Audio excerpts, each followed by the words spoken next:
సమయంలో దేవుని గ్రంథములో నుండి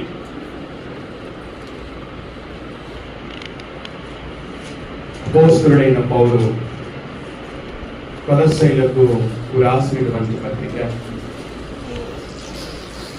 2వ అధ్యాయము 8వ వచనము మనము చదువుకున్నాం. ఆయనను అనుసరింపక మనుషుల పారంపర్యాచారమును అనగా ఈ లోక సంబంధమైన మూల పాఠములను అనుసరించి మోసకరమైన నిరర్థక తత్వజ్ఞానము చేత మిమ్మను చెరపట్టుకొని పోవాడెవడైనా ఉండునేమో అని జాగ్రత్తగా ఉండుడి.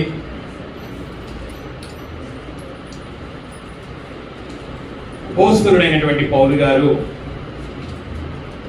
కొలస్సీలో ఉన్నటువంటి పరిశుద్ధులు అనగా క్రీస్తునందు విశ్వాసులైనటువంటి సహోదరులకి జాగ్రత్తగా ఉండమని హెచ్చరిస్తా ఉన్నాడు.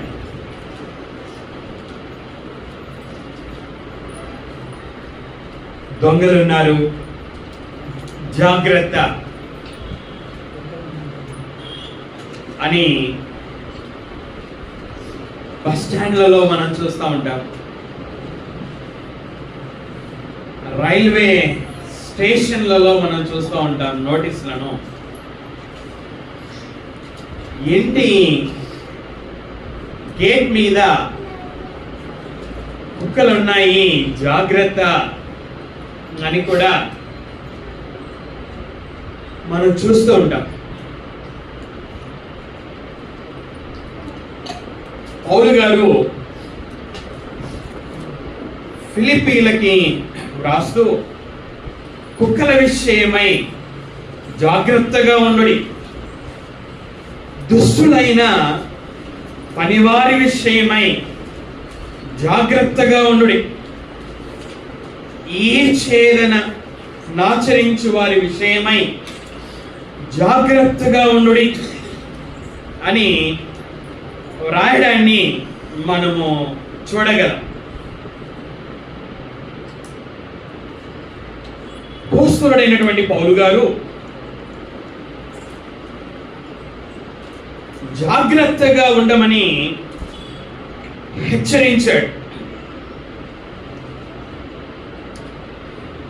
ఏ విషయమై జాగ్రత్తగా ఉండమన్నాడు అంటే తత్వజ్ఞానము విషయమై జాగ్రత్తగా ఉండమన్నాడు.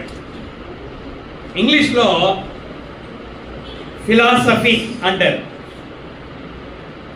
తెలుగులో తత్వజ్ఞానము.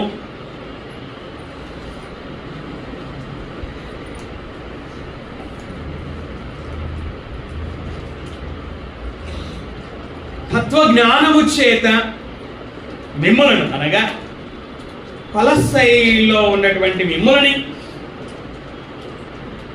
చెరపట్టుకొని పోవాడు ఎవడైనా ఉండునేమో అని జాగ్రత్తగా ఉండుడి అని వారికి రాశాడు.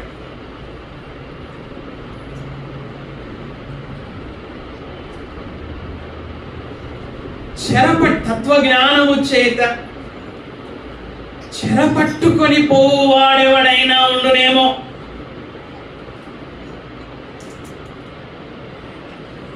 చెరపట్టుకొని పోవుట, చెర అంటే బంధించబడుట.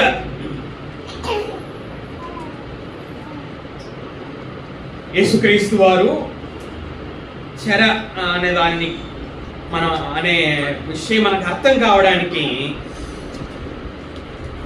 పాత నిబంధనలో 10 గోత్రాల వారిని అష్షూరీయులు చెరగా తీసుకొని పోతారు. అష్షూరు రాజు 10 గోత్రాల మీద యుద్ధ దాడి చేసి వారిని ఓడించి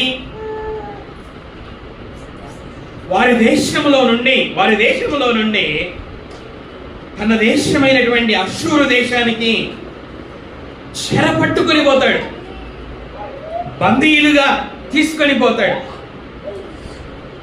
యుద్ధ ఖైదీలుగా తీసుకొని పోతాడు. అదేవిధంగా బబులోను దేశపు రాజు అయినటువంటి నెబుకద్నెజర్ గారు, దేవుడు అతని హృదయంలో ప్రేరేపణ కలిగించినప్పుడు తన దేశమైనటువంటి బబులోను నుండి యూదా దేశం మీద యుద్ధ దాడి చేసి 2 గోత్రాల వారిని ఓడించి వారిని బందీలుగా చెర పట్టుకొని పోతాడు తన దేశమైనటువంటి బబులోనికి. చరిత్రలో మనం చూస్తాం 10 గోత్రాల వారు అష్షూరు దేశానికి చెరగా కొనిపోబడడం, 2 గోత్రాల వారు బబులోను దేశానికి చెరగా కొనిపోబడడాన్ని మనం చూస్తాం.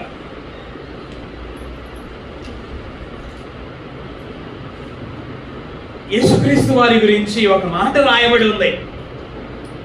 ఆయన ఎందుకు పంపబడ్డాడు అంటే చెరలో ఉన్నటువంటి వారికి విడుదల ఇవ్వడానికి. లూకా సువార్త 4వ అధ్యాయం. లూకా సువార్త 4వ అధ్యాయం. యేసుక్రీస్తు వారు విశ్రాంతి దినమందు సమాజ మందిరంలోనికి వెళ్ళాడు. 4వ అధ్యాయం 16వ వచనం. వెళ్ళి చదువుడకై నిలుచుండగా ప్రవక్త అయినటువంటి యెషయా గ్రంథము ఆయన చేతికి ఇవ్వబడింది. ఆయన గ్రంథమును విప్పగా ప్రభువు ఆత్మ నా మీద ఉన్నది, బీదలకు సువార్త ప్రకటించుటకై ఆయన నన్ను అభిషేకించెను, చెరలో నున్న వారికి విడుదలను, గురిటి వారికి చూపును కలుగునని ప్రకటించుటకును, నలిగిన వారిని విడిపించుటకును, ప్రభు హితవత్సరము ప్రకటించుటకును ఆయన నన్ను పంపి ఉన్నాడు అని వ్రాయబడిన చోటు ఆయనకు దొరికెను. దేవుడు యేసుక్రీస్తు వారిని ఎందుకు పంపించాడంట?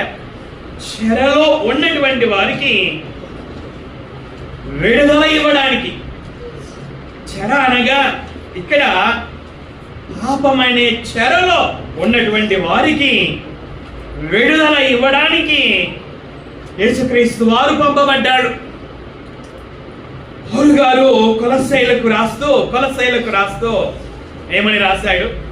ఇక్కడ ఈ కొలస్సైలు కూడా సువార్త వాక్యము వారి దగ్గరికి రాకమునుపు వారు కూడా అంధకార సంబంధమైన అధికారము అనే చెరలో ఉన్నారు. 1వ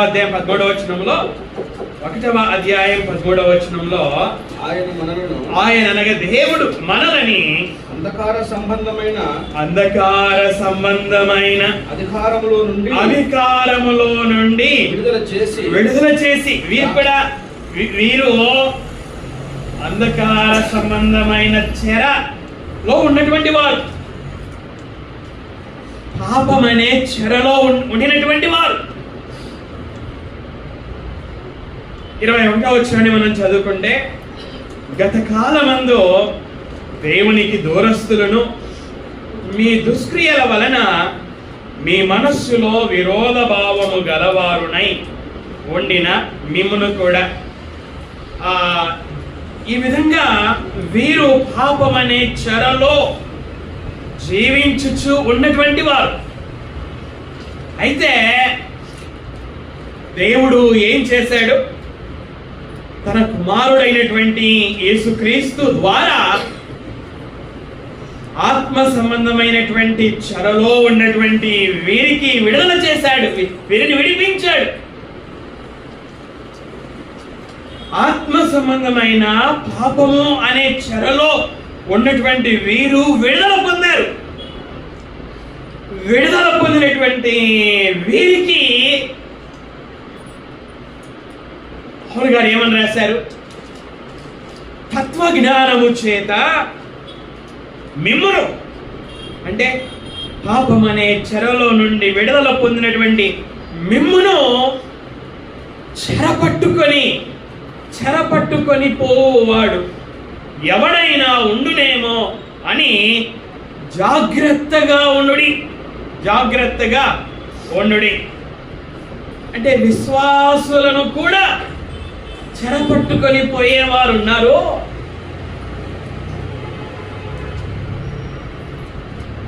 కనుక వారి విషయమై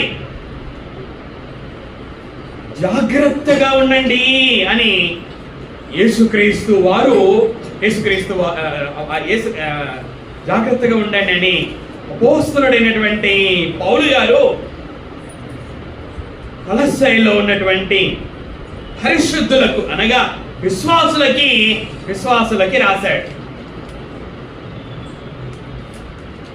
చెరలో నుండి విడుదల పొందినటువంటి వారు మరలా చెరగ పట్టుకొని పోబోయడం, విశ్వాసులు మోసపరచబడడం, అవిశ్వాసులు మోసపరచబడడం గురించి కాదు ఇక్కడ పౌలు గారు రాస్తున్నది. ఎవరికి రాస్తున్నాడు ఈ పత్రిక? విశ్వాసులకు రాస్తున్నాడు.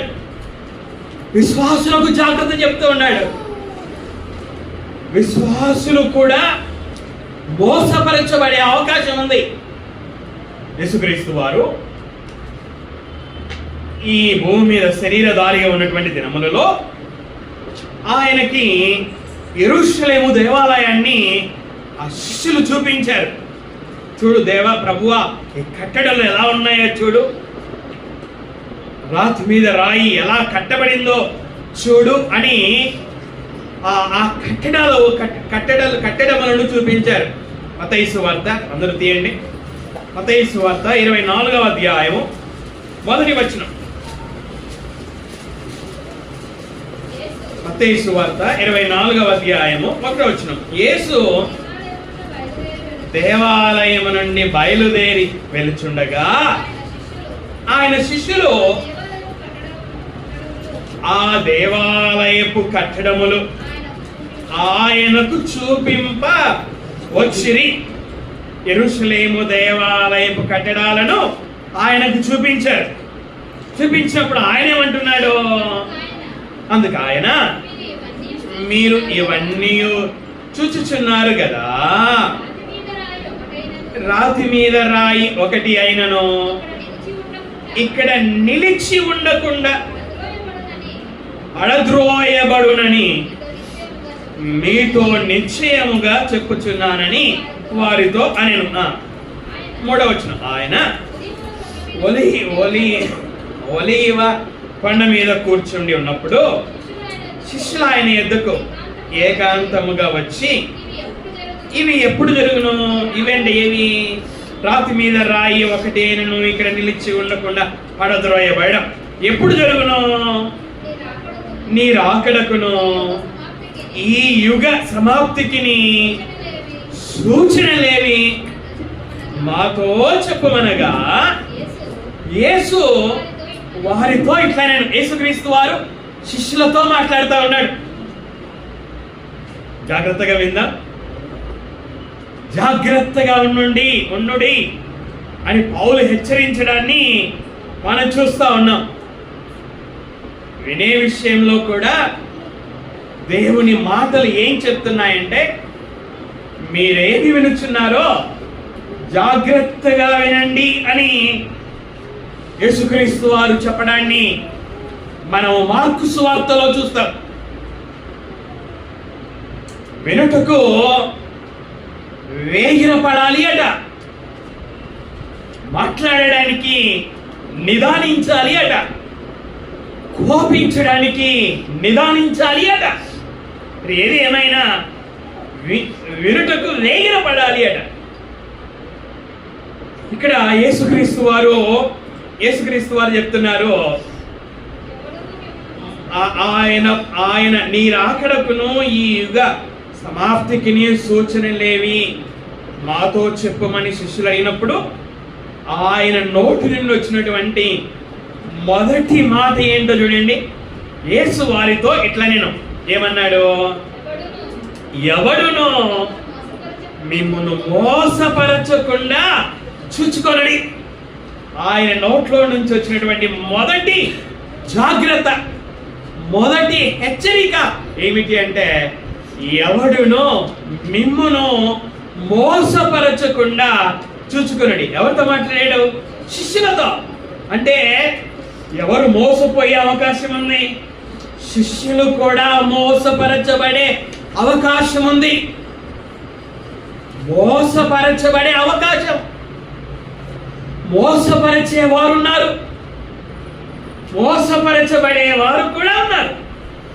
చూడండి, అదే అధ్యాయంలో 11వ వచనం, అదే కంటిన్యూ చేద్దాం. 5వ వచనం. అనేకులు నా పేరట వచ్చి నేనే క్రీస్తునని చెప్పి పలువురిని మోసపరచెదరు. ఎంతమంది వస్తారంట ఆయన పేరట? అనేకులు వస్తారట. కొందరు కాదు, అనేకులు వస్తారు. ఏమని చెప్తారంట? నేనే క్రీస్తునని చెప్తారంట.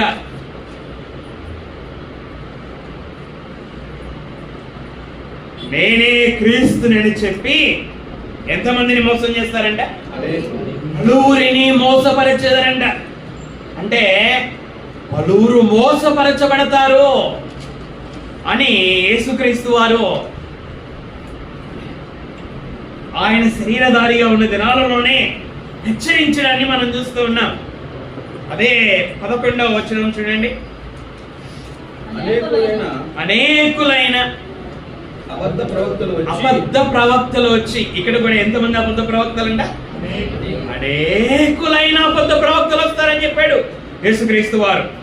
వచ్చి ఏం చేస్తారంట? పలువురిని మోసపరచెదరు. 24వ వచనం. అబద్ధపు క్రీస్తులను, అబద్ధపు ప్రవక్తలను వచ్చి సాధ్యమైతే ఏర్పరచబడిన వారిని, ఎవరినంట? ఏర్పరచబడిన వారిని. ఏర్పరచబడిన వారంటే ఎవరు? విశ్వాసులే. ఏర్పరచబడిన వారంటే అవిశ్వాసులు కాదు, విశ్వాసులే. ఈ అబద్ధపు క్రీస్తులు, అబద్ధపు ప్రవక్తలు వస్తారట. సాధ్యమైతే ఏర్పరచబడిన వారిని సహితం మోసపరచుటకై గొప్ప సూచక క్రియలను, మహాకార్యాలను కనపరచెదరట.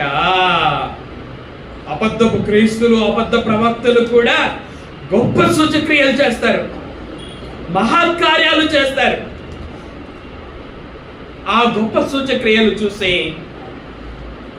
మహాకార్యాలు చూసి ఏర్పరచబడినటువంటి విశ్వాసులు సహితం ఏమవుతారంట? మోసపరచబడతారు. ఎంత ప్రమాదం! విశ్వాసులకి ఎంత ప్రమాదము ఉందో మనం చదువుకున్నటువంటి మాటల ద్వారా అర్థమవుతూ ఉంది.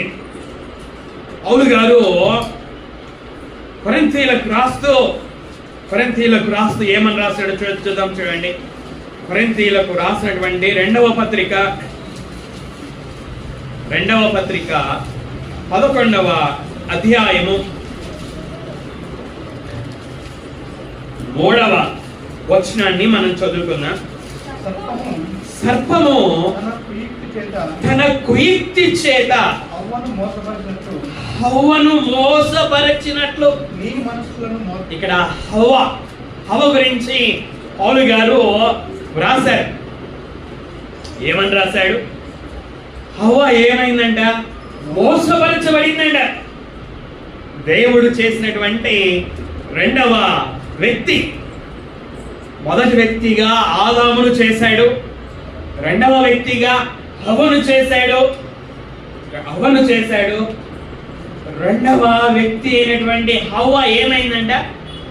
మోసపరచబడింది. దేవుని పోలికలో ఆయన స్వరూపంలో చేయబడినటువంటి హవ్వ మోసపరచబడింది. ఎవరి చేత మోసపరచబడిందంట? సర్పము చేత. సర్పము గురించి ఏమని రాశాడు పౌలు అక్కడ? కుయుక్తి. సర్పము తన కుయుక్తి చేత హవ్వను మోసపరిచింది అట. మోసపరిచిందని చెబుతూ ఏమంటున్నాడు చూడండి, మీ మనస్సులను. ఎవరి మనస్సులను? మీ మనస్సులను. ఎవరి మనస్సులు? ఎవరు రాశారు ఈ పత్రికని? పౌలు రాశాడు. ఎవరికి రాశాడు? కొరింథీయులకు రాశాడు. కనుక మీ మనసులు అంటే ఎవరి మనసులు? కొరింథీయుల మనసులు. కొరింథీయులు అంటే విశ్వాసులే. కొరింథీలో ఉన్నటువంటి విశ్వాసులకు రాస్తా ఉన్నాడు పౌలు గారు. ఏమని రాస్తున్నాడు? మీ మనస్సులను తెరవబడి. కొరింథీ పట్టణములో ఉన్నటువంటి విశ్వాసులైన మీ మనస్సులను మనస్సులను చెరుపబడి క్రీస్తు ఎడలనున్న సరళత నుండి పవిత్రత నుండి ఎట్లైనను తొలగిపోవునేమో అని భయపడుచున్నాను. పౌలు గారు భయపడుచున్నానని రాశాడు. ఆదిలో సర్పము తన కీర్తి చేత హవ్వను మోసపరిచింది. అదే విధంగా వారిని హవ్వను మోసపరిచినట్లుగా మరి మీ మనస్సులను చెరపబడి క్రీస్తు ఎడలనున్న సరళత నుండి పవిత్రత నుండి ఎట్లయినను తొలగిపోవునేమో అని భయపడుచున్నాను అని రాశాడు పౌలు గారు తిమోతికి రాసినటువంటి మొదటి పత్రిక 2వ అధ్యాయము 14వ వచనాన్ని మనము చదువుకుందాం. మరియు ఆదాము మోసపరచబడలేదు గాని స్త్రీ మోసపరచబడి అపరాధములో పడెను. అక్కడ కూడా కొరింథీయులకు రాసినటువంటి పత్రికలో హవ్వ మోసపరచబడి అపరాధంలో పడెను అని రాశాడు. స్త్రీ మోసపరచబడింది అని రాశాడు. ఇక్కడ స్త్రీ మోసపరచబడి అపరాధములో పడెను అని రాశాడు. అపోస్తలుడైనటువంటి పౌలు గారు కొలస్సీలో ఉన్నటువంటి విశ్వాసులకు రాస్తూ వారికి జాగ్రత్తగా ఉండమని రాశాడు. ఎందుకు జాగ్రత్తగా ఉండాలి అంటే తత్వజ్ఞానము చేత మిమ్మల్ని చెరపట్టుకొని పోవాడు ఎవడైనా ఉండునేమో అని జాగ్రత్తగా ఉండుడి. కిడ్నాప్ చేయడం మనకు తెలుసు.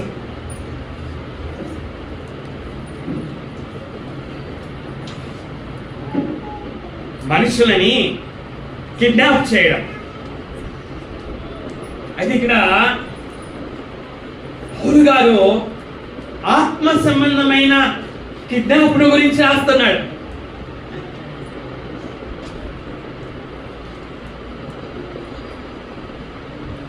ఆత్మ సంబంధంగా విశ్వాసులని సాతాను భూమి మీద ఉన్నటువంటి తన సంబంధుల చేత కిడ్నాప్ చేయడం గురించి, వారిని చెరగా పట్టుకుని పోవడం గురించి రాస్తా అన్నాడు. తత్వజ్ఞానము చేత. ఈ తత్వజ్ఞానం ఎలాంటిదంట? మోసకరమైనది. అంటే లోకంలో ఉన్నటువంటి తత్వజ్ఞానం అంతా మోసకరమైనది కాదు. దేవుని వాక్యానికి ఏదైతే వ్యతిరేకమో అది మాత్రమే మోసకరమైనది. అలాగే ఈ తత్వజ్ఞానం ఎలాంటిదంట? నిరర్థకమైనది. అంటే ప్రయోజనము లేనిది,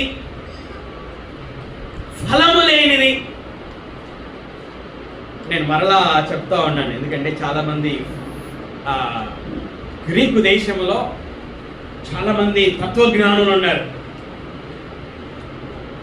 అరిస్టాటిల్ గారు, ప్లేటో గారు, మీరు చదువుకున్న వాళ్ళైతే సోక్రటీస్ గారు, వీరందరూ కూడా ఫిలాసఫర్స్, వీరందరూ కూడా తత్వజ్ఞానులు. లోకములో ఉన్న తత్వజ్ఞానం అంత మోసకరమైనది కాదు, అలాగే నిరర్థకమైనది కాదు. ఏది మోసకరమైనది అనగా దేవుని వాక్యానికి వ్యతిరేకమైనటువంటి తత్వజ్ఞానమే మోసకరమైనది. ఆయన వాక్యానికి వ్యతిరేకమైనదే నిరర్థకమైనది. ఈ తత్వజ్ఞానం ఎవరిని అనుసరించినదంట? మనం అదే 8వ వచనాన్ని మనం చదువుకుంటే ఆయనను అనుసరింపక, అంటే తత్వజ్ఞానము బుద్ధి జ్ఞానముల సర్వ సంపదలు యేసుక్రీస్తు ఎందైతే గుప్తములై ఉన్నాయో ఆ యేసుక్రీస్తును అనుసరించినది కాదు. మరి దేనిని అనుసరించినది? ఎందుకు పౌలు గారు తత్వజ్ఞానం విషయమై జాగ్రత్తగా ఉండమని చెప్తున్నాడు అంటే అది యేసుక్రీస్తును అనుసరించింది కాదు కనుక విశ్వాసులు జాగ్రత్తగా ఉండాలి. మరి ఎవరిని అనుసరించింది ఇది? ఎవరిని అనుసరించిందంట? ఆయనను అనుసరింపక మనుష్యుల పారంపర్యాచారమును, అనగా ఈ లోక సంబంధమైన మూల పాఠములను అనుసరించింది. ఎవరిని అనుసరించింది కాదు అనగా యేసుక్రీస్తుని అనుసరించింది కాదు. మరి దేనిని అనుసరించింది ఈ తత్వజ్ఞానము అంటే మనుషుల పారంపర్యాచారములను అనుసరించింది. మనుషుల పారంపర్యాచారాలు అంటే మన పితరుల యొక్క పద్ధతులు,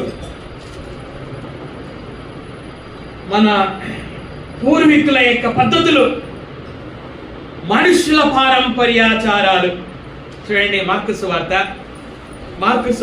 7వ అధ్యాయం 8వ వచనం. మార్కు సువార్త 7వ అధ్యాయము 8వ వచనం. అందరూ తీయండి.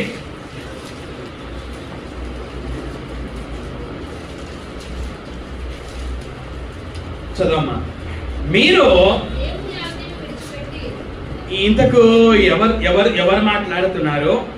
ఎవరితో మాట్లాడుతున్నారు మనం చూద్దాం. చూడండి, 5వ వచనాన్ని మనం చదువుకుందాం. అప్పుడు పరిసయ్యులను శాస్త్రులను, ఎవరెవరు? పరిసయ్యులు, శాస్త్రులు.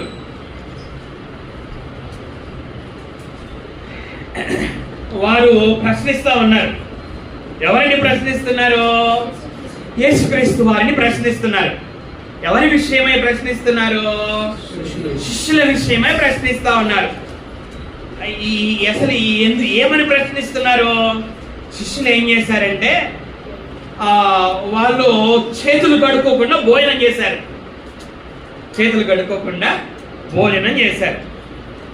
కాబట్టి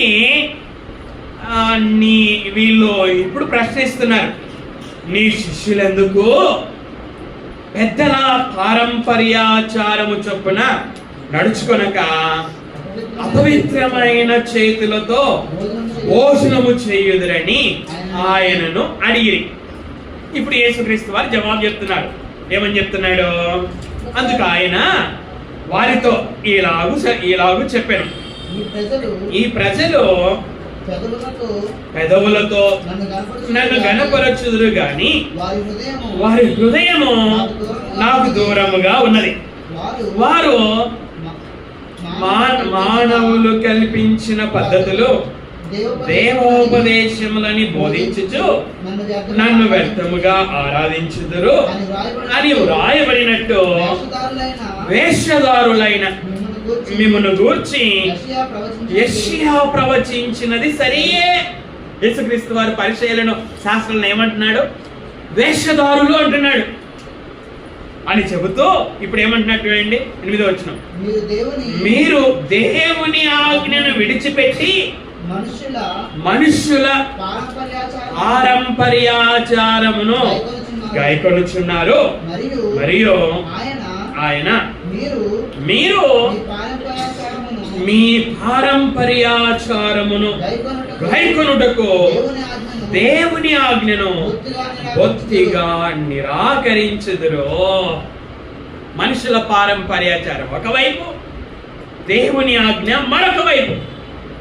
ఈ పరిసయ్యులు శాస్త్రులు దేనికి ప్రాధాన్యత ఇవ్వాలి? మనుషుల పారంపర్యాచారానిక? లోకములో ఉన్నదంతయు శరీరాశ, నేత్రాశ, జీవపు డంబము. లోకములో ఇది ఉంది, దీనిని ప్రేమించవద్దు అని రాశాడు. బైబిల్లో దేమ అనే ఒక విశ్వాసం ఉన్నాడు. ఈ దేమ ఏం చేశాడట? ఈ లోకమును స్నేహించి సేవకుడైనటువంటి పౌలు గారిని విడిచిపెట్టిపోయాడట. పౌలు దేవుని సేవ చేస్తున్నాడు. దేవుని సేవకుని ఎందుకు విడిచిపెట్టాడు అంటే లోకాన్ని స్నేహించాడు. పౌలు గారు కొలస్సీయులను హెచ్చరిస్తా ఉన్నాడు, జాగ్రత్తగా ఉండండి నేను హెచ్చరిస్తా ఉన్నాడు. ఎందుకు జాగ్రత్తగా ఉండమంటున్నాడు? చెరలో నుండి, పాపం అనే చెరలో నుండి విడుదల పొందినటువంటి మిమ్మును చెరగా పట్టుకొని పోవు వాడు ఎవడైనా ఉండునేమో అని తత్వజ్ఞానము చేత తత్వజ్ఞానాన్ని బోధించి మిమ్మల్ని చెరపట్టుకొని పోవాడు ఎవడైనా ఉండునేమో అని జాగ్రత్తగా ఉండమని వారిని హెచ్చరిస్తా ఉన్నాడు. విశ్వాసులు ఎందుకు ఆ తత్వజ్ఞానము చేత తత్వజ్ఞాన విషయమై జాగ్రత్తగా ఉండాలంటే అది మోసకరమైనది, అది ప్రయోజనము లేనిది, అది క్రీస్తును అనుసరించినది కాదు, అది మనుషుల పారంపర్యాచారమును అనుసరించినటువంటిది. అనగా ఈ లోక సంబంధమైన మూల పాఠాలను అనుసరించినటువంటిది. మరొక మాట మనం చూద్దాం. చూడండి, కొరింథీయులకు రాసినటువంటి మొదటి పత్రిక, పౌలు గారు కొరింథీయులకు రాసినటువంటి మొదటి పత్రిక 1వ అధ్యాయం 20వ వచనం, జ్ఞాని ఏమయ్యను, శాస్త్రి ఏమయ్యను, ఈ లోకపు తర్కవాది ఏమయ్యను, ఈ లోక జ్ఞానమును దేవుడు వెర్రితనముగా చేసి ఉన్నాడు కదా. ఇక్కడ లోక జ్ఞానం. మరొక మాట చూద్దాం. చూడండి, యాకోబు రాసిన పత్రిక 3వ అధ్యాయం, యాకోబు రాసినటువంటి పత్రిక 3వ అధ్యాయం 15వ వచనం, ఈ జ్ఞానము పైనుండి దిగి వచ్చినది కాక భూ సంబంధమైనదియో ప్రకృతి సంబంధమైనదియో దయ్యముల జ్ఞానము వంటిదియో నై ఉన్నది. ఎలయనగా మత్సరమును వివాదమును ఎక్కడ ఉండునో అక్కడ అల్లరియో ప్రతి నీచ కార్యమును ఉండును. ఇది ఏ జ్ఞానం అంట? ఏ జ్ఞానం అంట? లోక సంబంధమైనటువంటి జ్ఞానం. తత్వజ్ఞానము దేనిని అనుసరించినది అనగా ఈ లోక సంబంధమైన మూల పాఠములను అనుసరించింది. అంటే దేవుని జ్ఞానాన్ని అనుసరించినది కాదు. అందుకే అది మోసకరమైనది, అందుకే అది ప్రయోజనం లేనటువంటిది. పౌలు గారు కొలస్సీయులను హెచ్చరిస్తూ ఉంటా ఉన్నాడు. ఏమని హెచ్చరిస్తున్నాడు? యేసుక్రీస్తును అనుసరించక మనుషుల పారంపర్యాచారమును అనగా ఈ లోక సంబంధమైన మూలపాఠములను అనుసరించి మోసకరమైన నిరర్థక తత్వజ్ఞానము చేత మిమ్మును చెరపట్టుకొని పోవాడు ఎవడైనా ఉండనేమో అని జాగ్రత్తగా ఉండుడి. దీని ద్వారా పౌలు గారు కొలస్సీయులను హెచ్చరించినటువంటి దాని ద్వారా మనం నేర్చుకోవలసినటువంటి పాఠమేమిటి? విశ్వాసులమైన మనము నేర్చుకోవలసినటువంటి పాఠమేమిటి? నేను సువార్త వెనక మునుపు పాపమనే చెరలో ఉంటిని. దేవుడు నన్ను యేసుక్రీస్తు మరణ సమాధి పునరుత్థానమును గూర్చిన సువార్త ద్వారా పాపమనే చెరలో నుండి నన్ను విడిపించాడు. నేను మరలా చెరపట్టబడే అవకాశం లేదు అని అనుకోవడానికి వీల్లేదు. మనం విశ్వాసులమైనా, నేను విశ్వాసిని, నేను దేవుని కుమారుణ్ణి, నేను క్రీస్తు సంఘంలో సభ్యుణ్ణి, నేను మోసపరచబడే అవకాశం ఇక నాకు లేదు అని అనుకోవడానికి లేదు. విశ్వాసులమైన మనం కూడా మోసపరచబడతాము. విశ్వాసులమైన మనం కూడా మోసపరచబడతాము. యేసుక్రీస్తు వారు ఏమన్నారు? అబద్ధ ప్రవక్తలు, అబద్ధ క్రీస్తులు ఏం కనబరుస్తారట? వాళ్ళు గొప్ప సూచక్రియలు కనబరుస్తారట, అద్భుతాలు కనబరుస్తారట. ఆ గొప్ప సూచక్రియలు చూడడం ద్వారా, ఆ అద్భుతాలు చూడడం ద్వారా, విశ్వాసులు చూడడం ద్వారా వారు కూడా మోసపరచబడతారు. విశ్వాసులమైన మనం కూడా ఆత్మ సంబంధమైన జీవితంలో మోసపరచబడే అవకాశము ఉన్నది. సాతాను హవ్వను మోసపరిచినట్లుగా మనలను కూడా తన కుయుక్తి చేత మోసపరుస్తాడు. మోసపరచడానికే ఎవరిని మృంగాలా అని సంఘములో ఏ విశ్వాసాన్ని మింగాలి, సంఘములో ఏ కుటుంబాన్ని మృంగాలి అని ఏం చేస్తున్నాడట? చూడండి, పేతురు రాసినటువంటి మొదటి పత్రిక 5వ అధ్యాయం 8వ వచనం.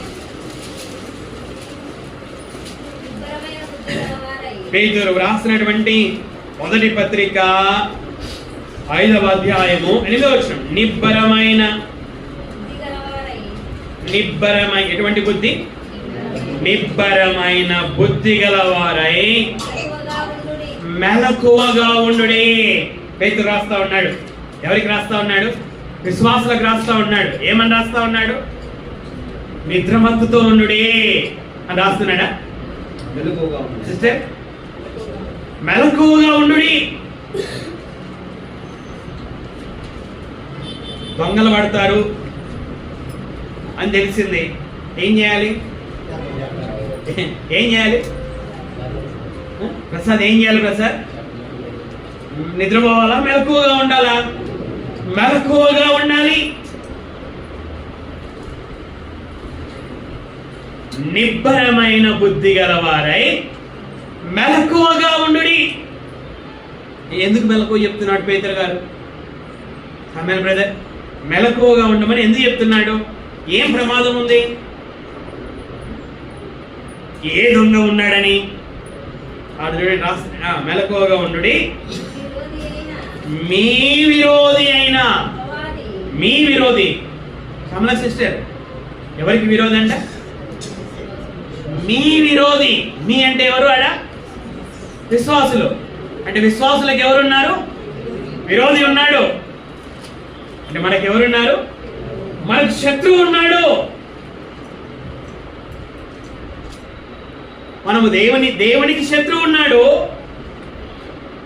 మనం ఆయన పిల్లం గనక మరి దేవునికి, మన తండ్రికి శత్రువు అయితే మనకు కూడా ఏమవుతాడు? మనకు కూడా శత్రువే అవుతాడు కదా.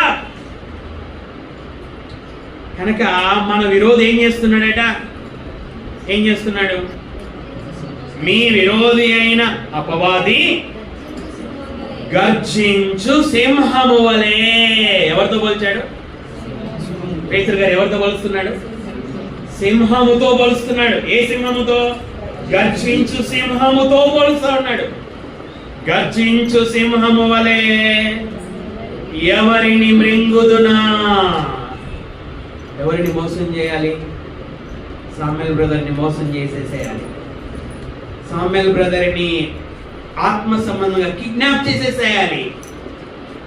సామ్యుయల్ బ్రదర్ని సత్యములో నుండి అసత్యములోనికి నడిపించాలి. సామ్యుయల్ బ్రదర్ని విశ్వాసం నుండి తొలగింపజేయాలి. విశ్వాసంలో నుండి బలహీనపరచాలి.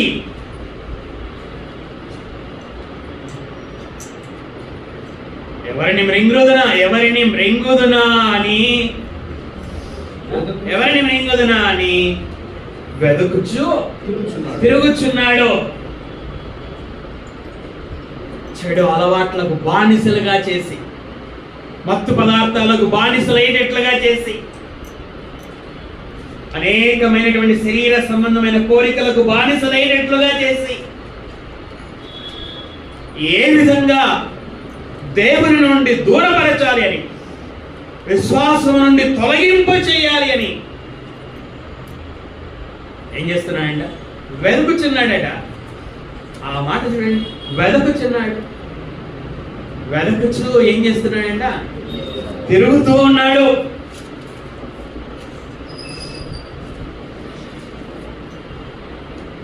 కనుక విశ్వాసమైనటువంటి మనకు శత్రువు ఉన్నాడు. మనం మృంగాలని వెతుకుచు తిరుగుచున్నటువంటి శత్రువు ఉన్నాడు. కనుక మనం ఎలా ఉండాలి? మనకు శత్రువు ఉన్నాడు కనుక మనం ఎలా ఉండాలి? మెలకువగా ఉండాలి. మెలకువగా ఉండాలంటే దొంగలు వస్తారన్నప్పుడు నిద్రపోకుండా మెలకుగా ఉంటాం కదా, అలా కాదు. ఇక్కడ ఆత్మ సంబంధమైనటువంటి మెలకువతో ఉండాలి.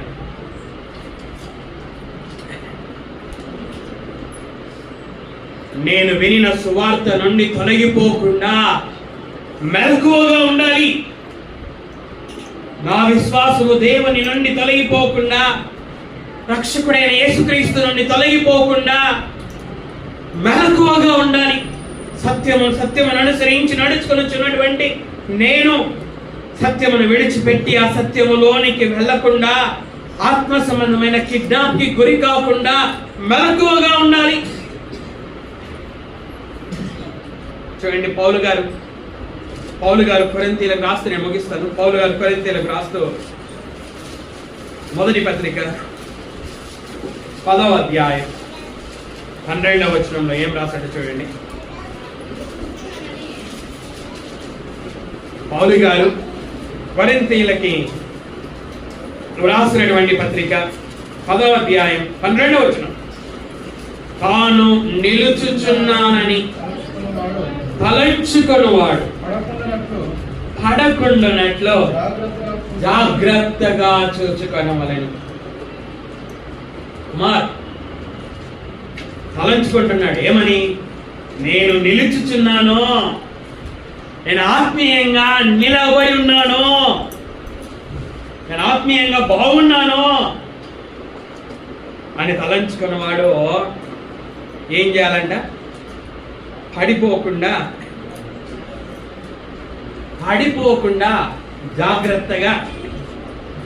జాగ్రత్తగా చూసుకోవాలి అని. ప్రతి విశ్వాసి కూడా ఆత్మ సంబంధమైన జీవితంలో పడిపోకుండా జాగ్రత్తగా చూసుకోవాలి అని పౌలు గారు ఎఫెసీయులకు రాస్తూ 5వ అధ్యాయం 15వ వచనంలో ఏం రాశాడో చదువుతాం చూడండి. దినములు చెడ్డవి. దినాలు ఎలాంటివంట? చెడ్డవి. అయితే ఏం చేయాలి? దినములు చెడ్డవి. అయితే ఏం చేయాలి? గనుక మీరంటే ఎవరు? యా పట్టణంలో ఉన్న విశ్వాసులు, ఎఫెసులో ఉన్నటువంటి విశ్వాసులు. మరి వారికి మాత్రమేనా అంటే కాదు, మనకు కూడా. మీరు సమయమును, అంటే విశ్వాసులైన మీరు ఏం పోనీయద్దు అంటున్నాడు? సమయమును పోనివ్వక, టైంను పాస్ చేయకుండా ఏం చేసుకోమంటున్నాడు? సద్వినియోగము చేసుకొనుచు. ప్రార్థనలో ఎడతెగక ప్రార్థించడంలో, దేవుని మాటలను దివారాత్రము ధ్యానించడంలో, సంఘముతో కలిసి దేవుని పనిని చేయడములో సద్వినియోగం చేసుకో. ప్రయోజనం లేని వాటి విషయమై టయాన్ని పాస్ చేయొద్దు.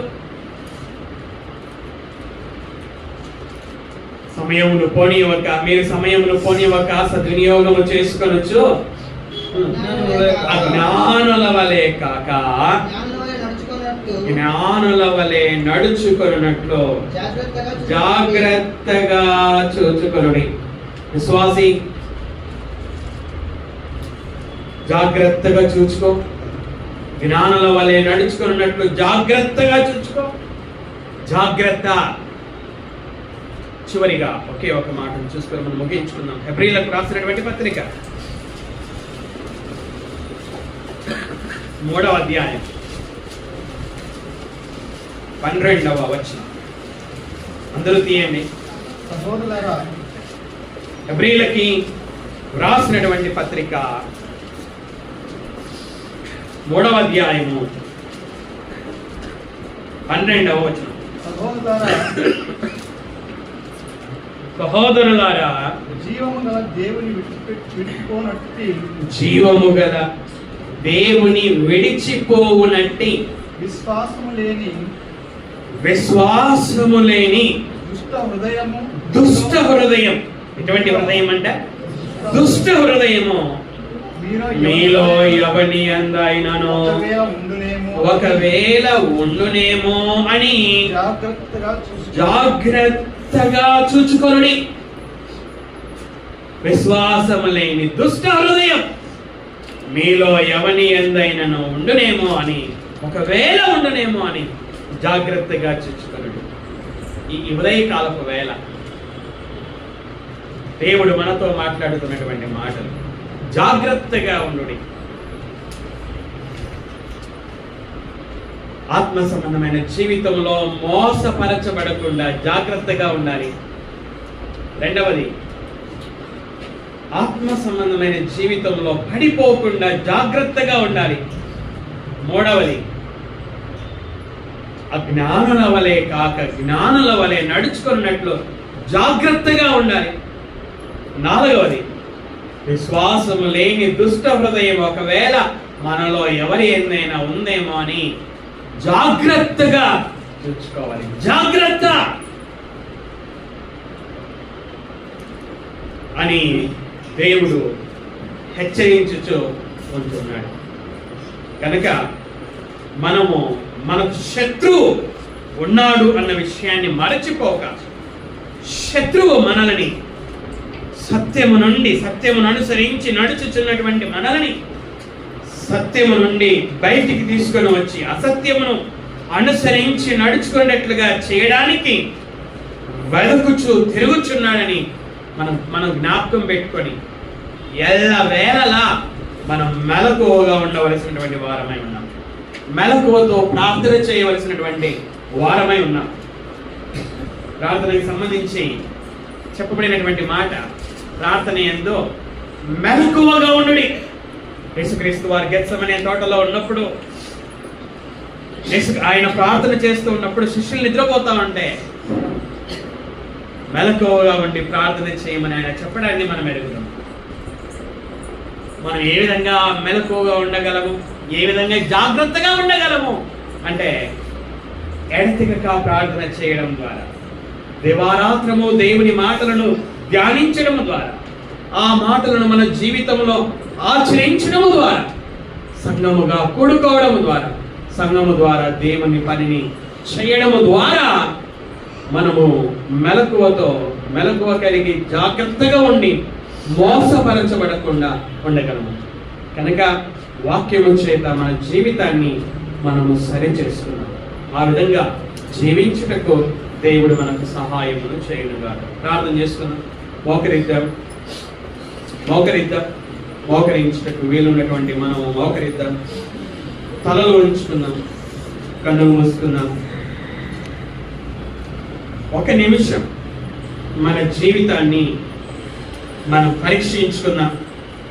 మన ఆత్మ సంబంధమైన జీవితం అజాగ్రత్తతో ఉందా, జాగ్రత్తతో ఉందా? మనల్ని మనం పరీక్షించుకుందాం. ఒకవేళ అజాగ్రత్తతో ఉన్నట్లయితే, దేవా ఇక నుంచి నేను నా ఆత్మ సంబంధమైన జీవితంలో జాగ్రత్తగా ఉన్నట్లుగా సహాయం చేయమని ప్రార్థన చేద్దాం. ఒకవేళ ఆత్మ సంబంధంగా జాగ్రత్తతో ఉన్నట్లయితే నిరంతరము కూడా అదే విధంగా కొనసాగుటకు దేవుడు సహాయం చేయలాగున మనం ప్రార్థన చేద్దాం.